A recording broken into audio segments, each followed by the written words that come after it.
ಆತ್ಮೀಯ ಸ್ನೇಹಿತರೆ, ಇಲ್ಲಿ ಲ್ಯಾಪ್ಟಾಪ್ ಕಾಣಿಸ್ತಾ ಇದೆ.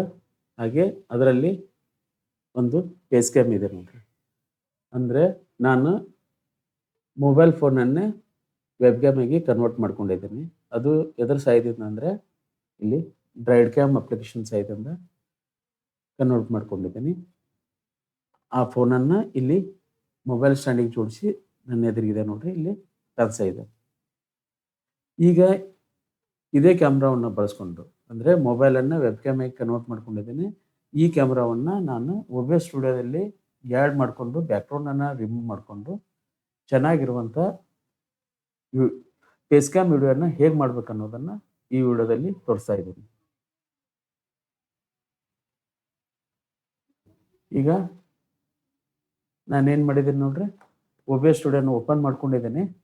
ಅದಕ್ಕೆ ಮೊಬೈಲನ್ನೇ ವೆಬ್ ಕ್ಯಾಮ್ ಆಗಿ ಆ್ಯಡ್ ಮಾಡ್ತೀನಿ ನೋಡ್ರಿ. ಅದಕ್ಕೆ ಪ್ಲಸ್ ಬಟನ್ ಕ್ಲಿಕ್ ಮಾಡಿದೆ.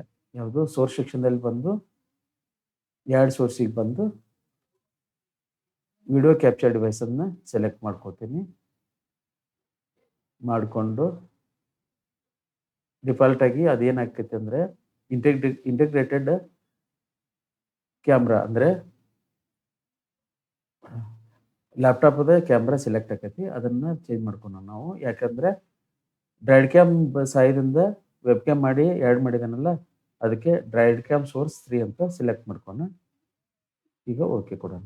ಈಗ ಏನು ಮಾಡೋಣ, ಮೊಬೈಲೇ ವೆಬ್ ಕ್ಯಾಮ್ ಆಗಿ ಕನ್ವರ್ಟ್ ಆಗಿ ಲ್ಯಾಪ್ಟಾಪಿಗೆ ಆ್ಯಡ್ ಆಯಿತು.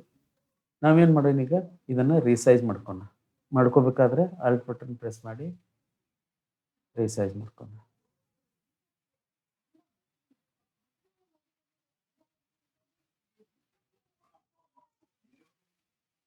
ಮಾಡಿಕೊಂಡು 16:9 ರೇಷಿಯೋಲ್ಲಿ ನಾವೇನು ಮಾಡ್ಕೋಬೇಕು, ರೀಸೈಜ್ ಮಾಡ್ಕೋಬೇಕು.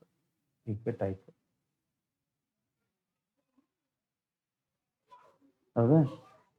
ಈಗ ಏನು ಮಾಡೋದು, ಇಲ್ಲಿ ಗ್ರೀನ್ ಸ್ಕ್ರೀನ್ ಕಾಣಿಸ್ತೈತಲ್ಲ, ಇದನ್ನು ರಿಮೂವ್ ಮಾಡೋಣ. ಹೇಗೆ ಅಂತಂದರೆ ಇದನ್ನು ಸ್ವಲ್ಪ ನಾನು ಒಂದು ಕಾರ್ನರ್ದಲ್ಲಿ ಇಡ್ತೇನೆ ನೋಡ್ರಿ, ಚೆನ್ನಾಗಿ ಕಾಣಿಸುತ್ತೆ. ಈಗ ಇಲ್ಲಿರುವಂಥ ಗ್ರೀನ್ ಸ್ಕ್ರೀನನ್ನು ರಿಮೂವ್ ಮಾಡ್ಬೇಕಂತಂದರೆ ವಿಡಿಯೋ ಕ್ಯಾಪ್ಚರ್ ಡಿವೈಸಿಗೆ ಬರೋಣ. ಅದನ್ನು ಸೆಲೆಕ್ಟ್ ಮಾಡಿಕೊಂಡು ಫಿಲ್ಟರ್ ಬಂದು ಇಲ್ಲೇನು ಇಫೆಕ್ಟ್ ಫಿಲ್ಟರ್ಸ್ ಅಂತಿದೆಯಲ್ಲ, ಅದನ್ನು ಓಪನ್ ಸ್ಪೇಸಲ್ಲಿ ರೈಟ್ ಕ್ಲಿಕ್ ಮಾಡೋಣ ಮೌಸದ್ದು. ಮಾಡಿದಾಗ ಇಲ್ಲಿ ಇಷ್ಟು ಆಪ್ಷನ್ ಬರ್ತೈತಿ. ಅದರಲ್ಲಿ ನಾವು ಕ್ರೋಮಾ ಕೀಯನ್ನು ಸೆಲೆಕ್ಟ್ ಮಾಡಿಕೊಂಡು ಓಕೆ ಕೊಡೋಣ.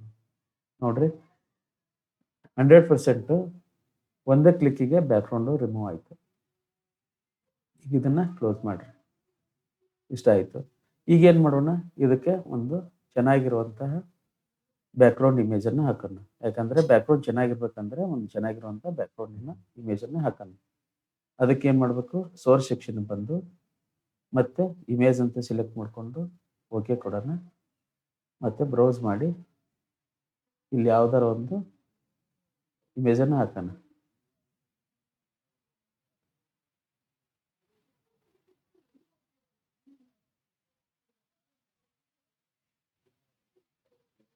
ಇಲ್ಲಿ ಒಂದು ಯಾವುದಾರ ಇಮೇಜನ್ನು ಸೆಲೆಕ್ಟ್ ಹಾಕೋಣ. ಈ ಇಮೇಜನ್ನು ತೊಗೊಂಡೆ ನೋಡ್ರಿ. ಈಗ ಓಕೆ ಕೊಟ್ಟ ಈ ಡ್ರ್ಯಾಗ್ ಮಾಡೋಣ, ಈ ಸ್ಕ್ರೀನಿಗೆ ಫಿಟ್ ಮಾಡೋಣ. ಈಗೇನಾಯಿತು, ಸ್ಕ್ರೀನಿಗೆ ಫಿಟ್ ಆಯಿತು. ಈಗ ಇಮೇಜ್ ಕೆಳಗಡೆ ತರೋಣ ಇದನ್ನು.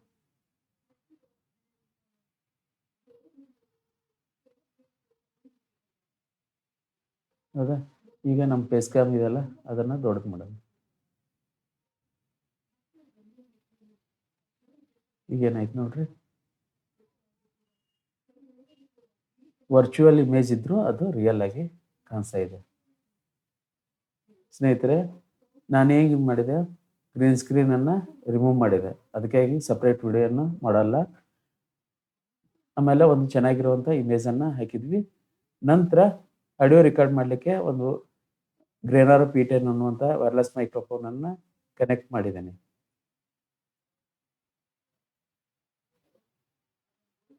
ತೋರಿಸ್ತೀನಿ ನೋಡ್ರಿ ಅದನ್ನು.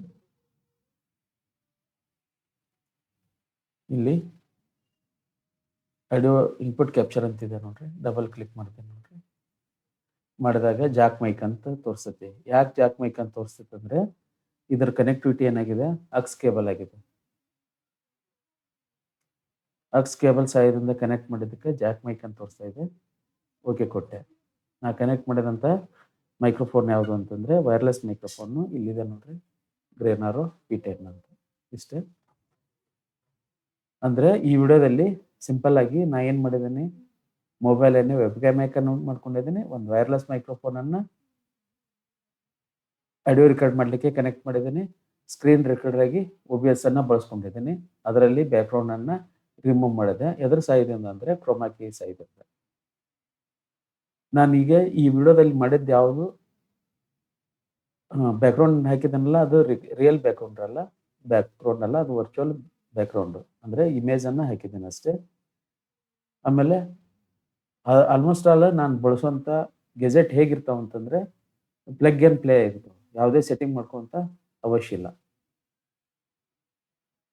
ಈಗ ಫುಲ್ ಸ್ಕ್ರೀನ್ ಮಾಡ್ತೀನಿ ನೋಡ್ರಿ.